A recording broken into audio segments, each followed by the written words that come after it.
Hermano, qué lindo, ¿verdad? Qué lindo estar aquí. Yo conozco El Salvador, estuve recibiendo cursos allá de entrenamiento con la Cruzada Estudiantil para Cristo, evangelizando las universidades, un tiempo muy hermoso. Estuvimos también en Honduras trabajando en la evangelización con allá le llaman garífonas, que son los afroamericanos, le decimos nosotros. Estuvimos con mi esposa 2 años fundando una iglesia con afro-centroamericanos en Honduras. Y es una experiencia muy, muy hermosa. Muy bien, hermanos, vamos a ponernos de pie un momentito, vamos a pedir al Señor su bendición para que la palabra que vamos a predicar llegue a sus corazones. Amado Dios, te damos las gracias por permitirnos estar aquí en tu casa de adoración.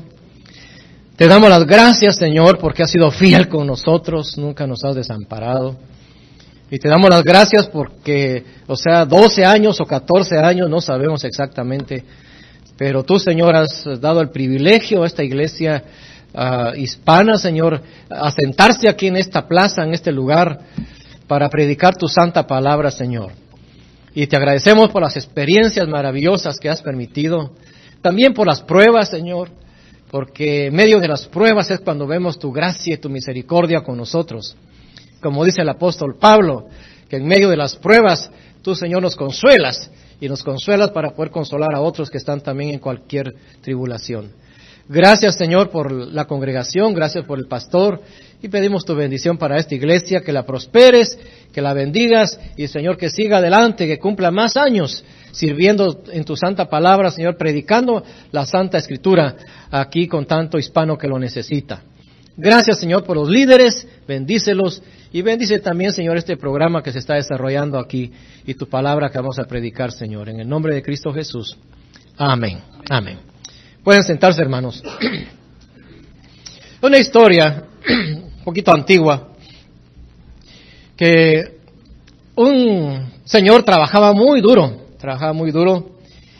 y su sueño era un día tener dinero para subirse en un barco, y porque nunca lo había hecho, nunca había viajado en un barco, y había pensado hacer un crucero, pero un crucero con un barco no muy caro, porque no tenía mucho dinero para pagar un crucero muy caro. Y lo soñaba, al fin logró conseguir su dinero, pidió sus vacaciones, y se dispuso a ir al muelle, al puerto, y cuando vio el mar, no conocía el mar, imagínese usted, no conocía el mar. Oh, gracias, hermano, muy amable. No conocía el mar, y entonces y vio la inmensidad, y fue a pagar su boleto para ir en el barco, y estando ya ahí, comenzó a ver el barco, era enorme, y comenzó a ver la inmensidad, y le dijeron, pues el crucero es de 1 semana, y dijo, voy a estar adentro del barco por 1 semana. Y comenzó a planear su viaje. Entonces dijo, bueno, pues voy a estar 1 semana en el barco. Pues, ¿qué voy a hacer en el barco? Pues tengo que comer. Pues voy a la tienda, fue a comprar. ¿Qué puedo comprar para llevar? Pues compró una gran caja de galletas, muchas galletas. Con esto no me muero de hambre en el barco. Y subió su maleta con su carga de galletas y comenzó el crucero. Pues todo mareado en el crucero, pero estaba bonito el mar y todo eso. Y cuando le daba hambre, en el desayuno, ¿qué comía? Pues sus galletas, ¿verdad? Unas galletitas. A la hora del almuerzo le daba hambre, dijo, ¿y dónde? Las galletas. Pero ya el tercer día estar comiendo galletas, ya las galletas ya no le pasaban. Eran muchas galletas. Y se sale de donde estaba su camarote y sube arriba y se dio cuenta que pasó un mesero con un azafate. No sé si les va a dar hambre, hermanos, pero llevaba un pollo delicioso. Y cuando vio el pollo con sus papitas y todo lo demás, dijo, wow, qué rico ese pollo. Y soñaba con el pollo, pero dijo, debe ser para el capitán del barco. Y a la hora de la cena vuelve otra vez y ya llevaba unas pupusas y ya una rica comida ahí, ¿verdad? Y dice, ¿qué? Al día siguiente él pues el estómago le pedía comer algo de esto y paró al señor ahí que llevaba la comida. Y le dice, mire, ¿cuánto vale este plato? Yo le pago $20, $30, pero yo quiero comer algo de eso que usted lleva ahí. He estado comiendo galletas por 3, 4 días. Y entonces le dice el mesero, el señor que llevaba el azafate, oiga, le dice, pero usted viene de Polizonte o pagó su boleto. No, yo pagué mi boleto, le dice, me costó tanto. Pues lea el boleto, le dice, porque en el boleto va incluida la comida. Ahora, hermanos, ¿sabe por qué les cuento esto? Porque nosotros a veces, como cristianos, vivimos comiendo galletas. Como cristianos vivimos comiendo galletas cuando Dios nos ha dado un manjar en su palabra. Sus promesas son tan grandes que no confiamos en las promesas del Señor. Cuando nos hacemos cristianos, cuando viene Cristo en nuestras vidas y venimos a ser cristianos, viene un enorme plato, hermanos, de bendiciones, pero no las disfrutamos. Y yo quisiera llevarles, hermanos, si usted quiere ir conmigo a Efesios, quiere ver este gran, suculento plato que Dios tiene para nosotros aquí. Y yo le puse como título aquí al mensaje en Efesios capítulo 1, vamos a compartir ahí versículo 3 al 12.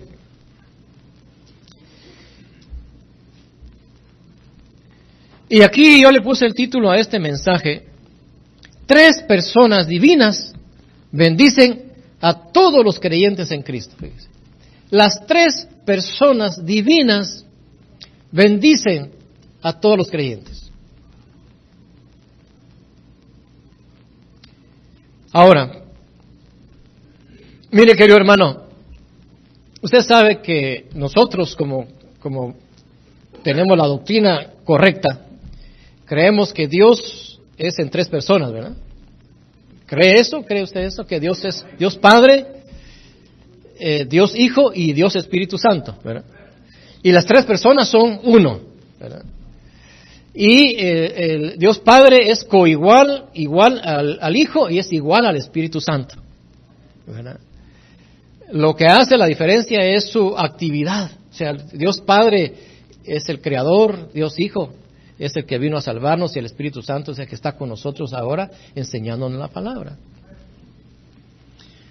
Pero hay algo muy importante, hermanos. ¿Sabe que la Santa Trinidad se hizo presente en la obra de la salvación de usted y de mi persona? Y vamos a ver en primer lugar, de ahí del versículo 3 al 6, que Dios Padre, oigan, mire pues, Dios Padre nos ha elegido. Eso es lo que vemos aquí en Efesios, este pasaje. El Dios Padre nos ha elegido a nosotros. Dios Padre nos ha elegido. Mire lo que dice la palabra de Dios. Bendito sea el Dios y Padre de nuestro Señor Jesucristo. Y dice que nos bendijo con toda bendición espiritual en los lugares celestiales en Cristo, según nos escogió en Él antes de la fundación del mundo, para que fuésemos santos y sin mancha delante de Él. En amor, habiéndonos predestinado para ser adoptados hijos suyos por medio de nuestro Señor Jesucristo, según el puro afecto de su voluntad, para alabanza de su gloria, de su gracia, con la cual nos hizo aceptos en el amado. Ahora, mira hermano, qué bendición, qué hermoso. ¿Cómo comienza este precioso pasaje de la Biblia en Efesios? Dice, bendito sea ¿quién? El Dios y Padre de nuestro Señor Jesucristo. Sea bendito Dios. ¿Quién dice eso, hermanos? ¿Puede usted decir eso? Bendito sea Dios. Bendito sea Dios. El Dios Padre nuestro, es el Padre nuestro, que nos enseñó el Señor Jesucristo a decirle así: Padre nuestro que estás en el cielo, santificado sea tu nombre. Eso nos enseñó el Señor, porque Él es el Padre nuestro. Y es bendito, por eso dice aquí el apóstol Pablo, es una oración de exclamación, hermanos. Bendito sea el Dios y Padre de nuestro Señor Jesucristo. Y mire lo que dice, que nos bendijo. ¿Cómo nos bendijo? Con toda bendición espiritual en los lugares celestiales en Cristo. ¿Se da cuenta lo que tenemos? Nosotros como cristianos, hermano, no tenemos que estar comiendo galletas espirituales. Ponemos la radio y nos ponen en la radio cantidad de herejías, porque no sabemos las grandes bendiciones que Dios tiene. ¿Y sabe lo que dice la Escritura aquí? Que son espirituales. ¿Sabe, hermanos? La más grande, yo creo que cuando uno piensa en qué bendición tengo yo materialmente, y yo se lo digo a mi esposa, que yo tengo una gran bendición de Dios, que son mis hijos. Fue una gran bendición. Son una gran, para usted, sus hijos, y qué bueno que pasan los niños para orar por ellos, porque son una gran bendición, mis hijos, son una gran bendición. Pero saben, hermanos, no es comparable con las grandes bendiciones espirituales que Dios nos ha dado. ¿Y cómo comienza esta bendición? Pues mire, aquí está en el versículo 4. Mire qué bendición más grande. Dice que son bendiciones espirituales, pero mire la primera. Dice, según nos escogió en Él, ¿cuándo? Antes de la fundación del mundo.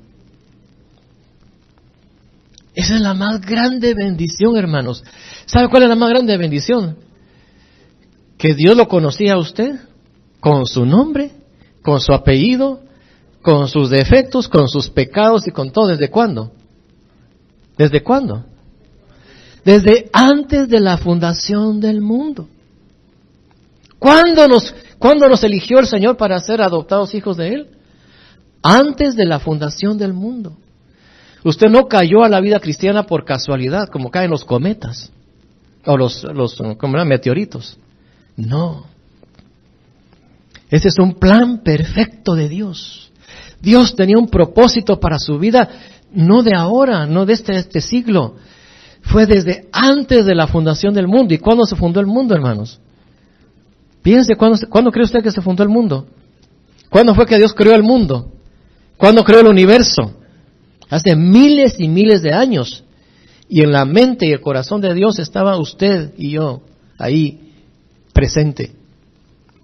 Eso no lo podemos entender hasta que no. Por eso es que cuando nosotros amamos y le creemos a Dios Padre lo que ha hecho por nosotros, entonces comenzamos a comprender y a vivirlo, hermanos. Porque ese es el problema del creyente. El creyente no vive esta experiencia de la fe. Es una experiencia, es un regalo espiritual. Por eso dice Pablo, bendito sea Dios. ¿Por qué? Porque nos ha regalado grandes bendiciones espirituales. Fíjese, somos bendecidos en gran manera, dice Pablo aquí. ¿Por qué? Son ricas, abundantes, y lo más hermoso, hermanos, es que no son terrenales. Es lo que uno a veces sueña, ganarse la lotería, tener esto. No, hermanos, estas son celestiales, son del cielo. Por eso dice ahí en el versículo 3, con grandes bendiciones espirituales en los lugares celestiales, en Cristo Jesús. Y la primera bendición que les decía es que el Padre nos escogió antes de la fundación del mundo. Dios Padre nos ha predestinado para ser adoptados hijos suyos. Miren lo que dice aquí, versículo 5.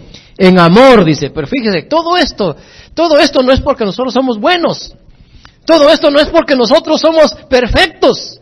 No, hermanos, todo esto es por amor de Dios. Es por el puro afecto de su voluntad, por el gran amor que tiene por nosotros.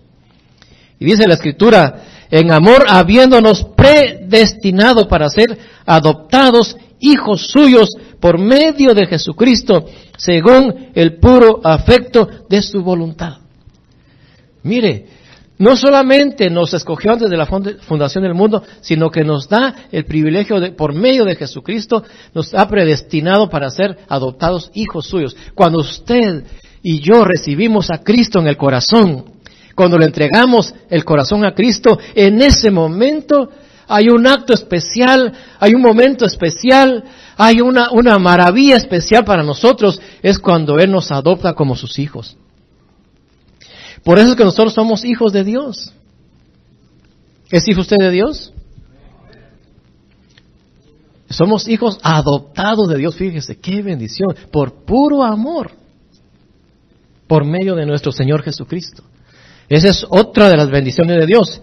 Y la otra, hermanos, mire qué hermoso aquí en el versículo 11, versículo 6 dice, Que todo esto es para alabanza de la gloria de su gracia, con la cual nos hizo aceptos en el amado. Nos ha aceptado, hermanos. Miren, cuando uno aprende estas cosas y uno las vive y uno las experimenta, uno vive con gozo, recordando constantemente, dándole gracias a Dios, como el hermano nos pedía aquí. ¿Por qué dar gracias a Dios? Mire, hermano, si usted tiene una razón para darle gracias a Dios, dele gracias cada día y dígale: Señor, gracias porque me adoptaste como tu hijo. Gracias porque me hiciste hijo tuyo sin yo merecerlo. Porque la Escritura, si usted lee en San Juan capítulo 1, versículo 12, dice: mas a todos los que le recibieron, a los que le abren el corazón, a los que creen en su nombre, les dio potestad de ser hechos hijos de Dios. Y esto no es de vosotros, dice, sino que no procede de carne ni de voluntad de varón, sino que es de Dios. Esta es una adopción que Dios hace por su puro afecto y su voluntad, porque es un propósito maravilloso de Dios para cada vida. Pero mire el versículo 11, ¿qué dice? En Él asimismo, mire hermano, no es que esto es, hermano, mire, yo quisiera que usted saliera de aquí hoy, pero con victoria, hermano, no derrotado, sino con victoria. Si usted viene derrotado por las deudas, si usted viene derrotado por los problemas del hogar, por el trabajo, que no hay esto, que no hay el otro, mire, salga con victoria de aquí, hermano. ¿Sabe por qué? Porque lo que dice la Escritura nos va a levantar el corazón para seguir adelante. Porque Dios primero nos ha elegido, y mire, y dice el versículo 11, en Él que dice: asimismo tuvimos herencia, habiendo sido predestinados conforme al propósito del que hace todas las cosas según el designio de su voluntad. Dice que nos ha dado una herencia, hermanos. ¿Y qué es una herencia? ¿Para qué sirve una herencia? ¿Para qué sirve una herencia? ¿Alguna vez le han dado una herencia a usted? No, ¿verdad? No nos han dado. No, pues una herencia es, digamos, el padre hace su testamento, los padres hacen su testamento y dice: bueno, le voy a dejar a mi hijo el perro, por lo menos ya tiene su perro, ¿eh? Le dejo el perro y le dejo el gato. No, pero a veces le dejan una casa o le dejan, esa es una herencia. Eso quiere decir que usted no trabajó por eso.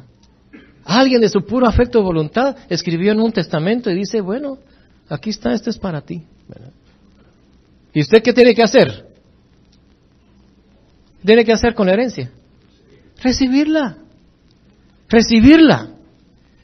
Recibirla nada más. Usted no tiene que hacer más que decir: bueno, esto me pertenece a mí, eso es mío.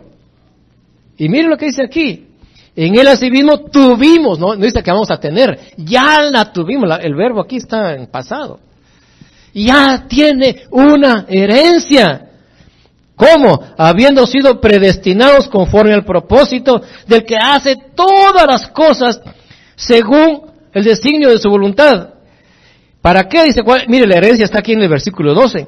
A fin de que seamos nosotros ahora para alabanza de su gloria, nosotros los que primeramente esperábamos en Cristo. ¿Se da cuenta, hermanos? Usted y yo somos parte de la alabanza del Dios de los cielos. Nosotros somos la alabanza de Dios. Cuando usted vive su vida cristiana, una vida recta, una vida de testimonio, y la persona dice: es que es creyente, usted está dándole alabanza a Dios.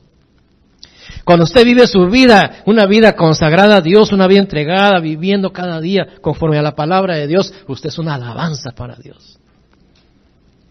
Fíjese qué hermoso. Cuando sus hijos van creciendo y van creciendo en la fe, en el evangelio, y la gente dice: es que sus niños no andan en las drogas, todo eso porque son evangélicos, son los hijos de los creyentes allá. Eso es para la alabanza en la gloria de Dios. Y cuando usted se muere, y en lugar de estar llorando y las campanas tocando allá, y se murió el pobre señor ahí, si no estamos alabando y dándole gloria a Dios, ¿por qué? Porque tenemos una esperanza gloriosa. Porque sabemos que nuestro destino no es el infierno, ni tampoco es la tumba. Esa es la alabanza a Dios. Porque dice la palabra del Señor que en un abrir y cerrar de ojos, a la final trompeta, los muertos en Cristo resucitarán primero. Y luego nosotros, ¿qué? Seremos arrebatados juntamente. Esa es la alabanza para la gloria de Dios. Porque nuestro destino, hermano, no está en el infierno ni aquí en la tierra. Nuestro destino es un cielo nuevo y una tierra nueva que Dios ha preparado para los hijos de Él. Ese es, hermano, esa es la herencia. Esa es la herencia. Eso es lo que uno tiene que apreciar. Mira, hermano, ya no siga comiendo galletitas como cristiano, galletitas que se le traban aquí. Que viene a la iglesia de mala gana y saber que me va a predicar el pastor. No, usted es una persona para alabanza de la gloria de Dios. Eso es. Mire, entonces, Dios el Padre, ¿qué hace, hermanos? ¿Entendieron? ¿Qué hizo Dios el Padre? Ahí está el versículo 4, hermano. Nos escogió, pues, nos eligió. ¿Qué hace el Dios el Hijo? Mire, Dios el Hijo nos redime. Nos salva. Nos evita ir al infierno. ¿Sabía usted eso? Mire lo que dice aquí en el versículo 7 al 12. En quien tenemos, ¿qué dice? Redención por su sangre, el perdón de pecados, según la riqueza de su gracia, que hizo sobreabundar para con nosotros en toda sabiduría e inteligencia, dándonos a conocer el misterio de su voluntad, según su beneplácito, el cual se había propuesto en sí mismo, de reunir todas las cosas en Cristo, en la dispensación del cumplimiento de los tiempos, así las que están en los cielos como las que están en la tierra. Esta es la obra perfecta de nuestro Señor Jesucristo. Mire lo que dice el versículo 7. Dice, tenemos, no dice que vamos a tener, no está hablando del futuro, está hablando que ya la tenemos. ¿Qué es lo que tenemos? Ahí lo dice, redención. ¿Se da cuenta? Ya lo tenemos, hermanos, redención en su sangre, el perdón de pecados. Le voy a explicar un poquitito de esto. ¿Qué quiere decir la palabra redención? ¿Ha oído usted la palabra redención? ¿Qué quiere decir la palabra redimir? Pagar el precio. ¿Se recuerda usted del libro de Ruth? ¿Quiénes han leído el libro de Ruth? Precioso libro de Ruth. Que Booz se quería casar con Ruth, pero la ley ahí no decía que no podía mientras hubiera un pariente, porque ella como era viuda, ¿verdad? Había muerto y entonces ella tenía que casarse con un pariente de su marido, el fallecido. Pero Booz se enamoró de ella. Booz era el dueño de una gran terreno donde sembraban trigo y todo eso. Y le gustó Ruth y quería casarse, pero dijo, no puedo, porque si hay un pariente más cercano, perdón, él tiene que casarse con ella. Entonces al fin encontraron un pariente y llegaron con el pariente. Le dice, bueno, pues tú eres el pariente más cercano, así que tú tienes que casar. Y entonces él dijo, no, yo tengo mi familia, tengo mi mujer, no puedo casar. Y entonces, ¿qué hacemos? Vamos a redimir, dijo. ¿Y sabe cómo hicieron la redención? Que él se quitó la sandalia y le dijo, bueno, te doy el derecho, queda libre, ella queda libre para casarse contigo, pero el pacto es este. Te doy mi sandalia para sellar esta redención. Y le dio la sandalia. Y se llevó la sandalia del Señor para cuando cualquiera que llegara así, mira, estás en adulterio. No, aquí está la sandalia, me permitió casarme, me la redimió. Y se casó con Ruth. Y saben que Ruth después de Booz, ahí viene la descendencia de Jesús. Es una maravilla, hermanos, es la palabra de Dios. Eso quiere decir la palabra, perdón, hermanos. La palabra redención quiere decir pagar el precio. Y lo voy a hacer un poquito más porque a veces no entendemos las palabras. Por eso le digo, yo quiero que usted esté comiendo esto, hermanos, que coma esto y que diga, qué plato más rico me comí hoy. Espiritualmente, porque después vamos a comer algo más rico allá. Pero oiga, hermano, mire esto. La palabra redención tiene que ver es una palabra jurídica. Es una palabra que las usan los jueces y los abogados. Si usted, digamos, cometió un delito ante las leyes de este país y va a la cárcel, pero alguien dice, no quiero que esté en la cárcel este señor, pobrecito, y le tengo mucho cariño, entonces viene y él paga la fianza, paga la deuda, y usted sale y dice, ¿por qué estoy saliendo? Perdón. Bueno, está saliendo porque alguien pagó por ti. y pagó el precio para que salgas. ¿Y quién es? Pues esto es una persona, no sabemos quién. Ahora, aquí sí sabemos nosotros. Nosotros antes, dice la Biblia, que estábamos del lado de ¿qué? Del lado del diablo. Éramos enemigos de Dios. Ahí está la palabra de Dios. Antes éramos enemigos, estamos enemistados con Dios. Y el diablo se había aprovechado de eso para agarrarnos a nosotros. Todo le pertenecía y nuestra alma le pertenecía a Satanás. Pero viene Cristo y va a la cruz del Calvario, y cuando Él dice consumado es, la palabra consumado es, eso quiere decir, hermanos, totalmente pagado el precio. Él pagó el precio en la cruz del Calvario, y aquí lo dice la Escritura. Mire cómo lo hizo, qué fue lo que Él dio para rescatarnos de ahí. Versículo 7, en quien tenemos redención, dice, por su sangre. Dice la Biblia que sin derramamiento de sangre no hay remisión de pecados. Si no se derrama la sangre, no hay perdón de pecados.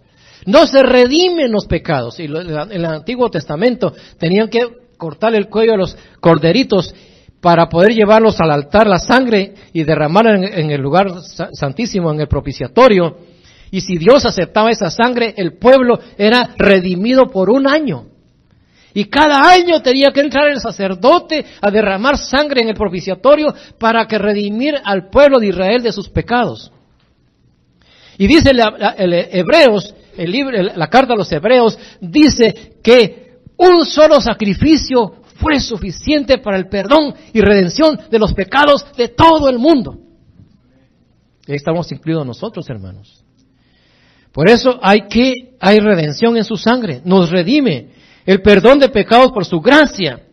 No es porque nosotros lo merecemos, es por la gracia de Dios. Y sabe usted que la palabra gracia en el original quiere decir favor inmerecido. Si usted lee la palabra gracia, quiere decir favor inmerecido. No merecemos nosotros ser sacados de la obra de Satanás a la obra de Dios. De la esclavitud de Satanás a la libertad en Cristo. No somos nosotros merecedores de eso, pero por la gracia de Dios que no merecemos nosotros, hizo la obra de salvarnos de nuestros pecados. Yo recuerdo una vez, estuvimos trabajando, yo recibí un curso de 6 meses en El Salvador, fíjense, muy, muy lindo, estuvimos evangelizando la universidad, íbamos a evangelizar la universidad. Pero un día hicimos un viaje en un bus. Y ya nos habían dicho que tuviéramos cuidado porque había mucho carterista en los buses. Usted se sube en el bus usted sube bien en frente, pero lo sacan cargado por atrás. Usted no se da cuenta cómo sale. Pues íbamos como 3 muchachos ahí en el bus, en un bus, y se llenó apretado el bus. Entonces yo recordé eso, nos habían dicho, cuídense sus carteras porque hay mucho carterista en el bus. Y entonces yo le dije a los muchachos, miren, cuiden sus carteras, no se la pongan atrás porque ahí se la sacan, póngansela adelante. Pues yo me puse mi cartera adelante, ¿verdad? Que aquí adelante. Pero cuando comenzó el bus a llenar de gente, hermano, ya no, pues ya casi nos ahorcaban. Pero de pronto yo sentí un golpe, ¡pum!, aquí en la parte de las costillas. ¡Ay, señora, me está golpeando! Pero fíjense, es interesante eso porque a la señora, la esposa golpea y el marido mete la mano. Y no me di cuenta que ahora me sacaron mi cartera. Pero yo diciéndole a los demás y a mí me tocó, ¿verdad? La cosa. Y pues cuando me bajé al bus y comencé a buscar mi cartera, ya no tengo mi cartera. Me dice otro muchacho, a mí me dieron un golpe también. A mí también, le digo, aquí me está doliendo la costilla. Y cuando el otro busca su cartera, tampoco tenía su cartera. Nos dejaron, gracias a Dios que habíamos sacado el dinero, yo tenía el dinero en la bolsita aquí, pero mi licencia y todo lo demás se lo llevaron. Pero dice uno, mire hermanos, uno está expuesto aquí a vivir las situaciones más difíciles de la vida. ¿Usted se da cuenta?